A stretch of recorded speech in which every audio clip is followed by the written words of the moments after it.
ان هو اصلا فكره ان السيتويشن شيب هي فعلا كان استهبال، وكان في ناس كتير بتستهبل على فكره، يعني الانسان طول عمره بيستهبل، بس وانس ان احنا حطينا لها مسمى فهي بقت حاجه، فاحنا كده اعترفنا بيها، وهي اصلا المفروض ما تبقاش موجوده، ان هي بقت دي حاجه خطوة غريبه جدا.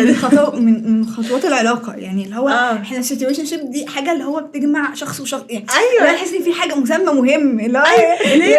انا حاسه ان يعني الفكره ان زمان كان مثلا تسمعي انه فريندز تو لافر، انيميز تو لافرز، دلوقتي احنا فريندز في سيتويشن شيب، الله اعلم هنخرج منها ولا لا. بعد كده ممكن نروح ريليشن شيب. العلاقات اللي بتنتهي في السيتويشن شيب بيبقى ليها مشكله كبيره قوي، ان ما بتبقيش عارفه ليها مسمى، يعني هل انا بقى هو اكس ولا مش اكس، هي اتحسبت عليا هو اتحسبتش عليا علاقه ولا اتحسبتش، انا دلوقتي انا مين، انا فين، انا بعمل ايه، انا ليه؟ ايوه وهل انا ينفع اتعامل مع الشخص ده تاني تمام بيس كده؟ لا، one to one؟ وتحسيه من الاكسات بتوعك ولا لا، دي حاجه مهمه دي يعني لما لا حد يقول لك انت ساعدتي مثلا كام مره تحتاج